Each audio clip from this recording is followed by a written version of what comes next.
ಸಾಗರ ಪಟ್ಟಣದ ನೆಹರು ಮೈದಾನದಲ್ಲಿರುವ ಸರ್ವತೋಭದ್ರ ಶ್ರೀ ಆದಿನಾಥ ತೀರ್ಥಂಕರರ ಜೈನ ಬಸದಿಯ ಆವರಣದಲ್ಲಿ ಸರ್ವತೋಭದ್ರ ದಿಗಂಬರ ಜೈನ ಸಮಾಜ ಸೇವಾ ಟ್ರಸ್ಟ್ನ ಆಶ್ರಯದಲ್ಲಿ ನಾಗರ ಪಂಚಮಿ ಹಬ್ಬವನ್ನು ಅತ್ಯಂತ ಸಂಭ್ರಮ ಸಡಗರದಿಂದ ಆಚರಿಸಲಾಯಿತು.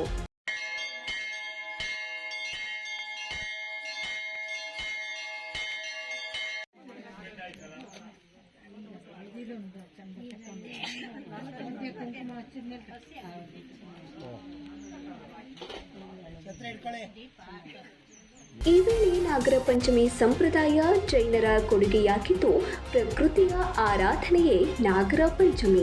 ಜೈನ ಧರ್ಮದ 24 ತೀರ್ಥಂಕರರಲ್ಲಿ ಶ್ರೀ ಪಾರ್ಶ್ವನಾಥ ತೀರ್ಥಂಕರರ ಪೂರ್ವ ಜನ್ಮದಲ್ಲಿ ಕಠಿಣ ತಪಸ್ಸು ಆಚರಿಸುತ್ತಿರುವಾಗ ಎದುರಾದ ಉಪಸರ್ಗಗಳಿಗೆ ರಕ್ಷಿಸಲು ನಾಗಲೋಕದ ರಾಜರಾಣಿಯರಾದ ಧರಣೇಂದ್ರ ಪದ್ಮಾವತಿ ಅವರು ನಾಗರೂಪದಲ್ಲಿ ಹೆಡೆಯನ್ನ ಬಿಚ್ಚಿ ತಪಸ್ಸಿಗೆ ಕುಳಿತಿರುವ ಪಾರ್ಶ್ವನಾಥರ ಮೇಲೆ ಸುರಿಯುತ್ತಿರುವ ಬೆಂಕಿಯಿಂದ ರಕ್ಷಿಸುವ ಸೇವೆಯನ್ನ ಇಂದಿಗೂ ಜೈನ ಸಮುದಾಯ ಸ್ಮರಿಸುವ ಮೂಲಕ ಯಕ್ಷಿಯರ ಪೂಜಿಸುತ್ತಿದ್ದಾರೆ ಎಂದರು.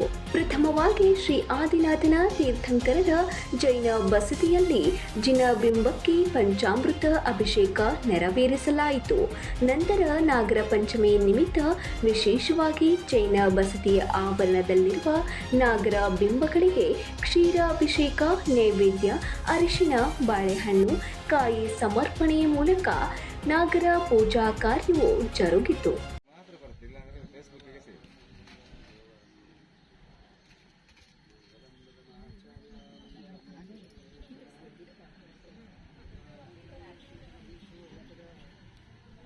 ಈ ಸಂದರ್ಭದಲ್ಲಿ ಸರ್ವತೋಭದ್ರ ದಿಗಂಬರ ಜೈನ ಸಮಾಜ ಸೇವಾ ಟ್ರಸ್ಟ್ನ ನಿಕಟಪೂರ್ವ ಗೌರವಾಧ್ಯಕ್ಷ ಹೊಯ್ಸಳ ಜೈನ್, ನಿಕಟಪೂರ್ವ ಅಧ್ಯಕ್ಷ ವೈ.ಜೆ. ಪದ್ಮರಾಜ್ ಜೈನ್, ಬಸದಿಯ ಜೀರ್ಣೋದ್ಧಾರ ಸಮಿತಿ ಕೋಶಾಧ್ಯಕ್ಷರಾದ ಎಸ್.ಆರ್. ನಾಗರಾಜ್ ಜೈನ್, ದಿಗಂಬರ ಜೈನ ಸಮಾಜ ಸೇವಾ ಟ್ರಸ್ಟ್ನ ಉಪಾಧ್ಯಕ್ಷರಾದ ಗಜೇಂದ್ರ ಜೈನ್, ಉಪಾಧ್ಯಕ್ಷ ವೀರೇಂದ್ರ ಜೈನ್, ಪ್ರಧಾನ ಕಾರ್ಯದರ್ಶಿ ನ್ಯಾಮಯ್ಯ ಜೈನ್, ಪ್ರಮುಖರುಗಳಾದ ಬ್ರಹ್ಮಪಾಲ್ ಜೈನ್, ಮಹಾವೀರ ಜೈನ್ ಜೇಗಳ, ಸ್ಮೃತಿ ನ್ಯಾಮಯ್ಯ ಜೈನ್, ರೂಪಾ ಮಹಾವೀರ ಮೊದಲಾದವರು ಉಪಸ್ಥಿತರಿದ್ದರು.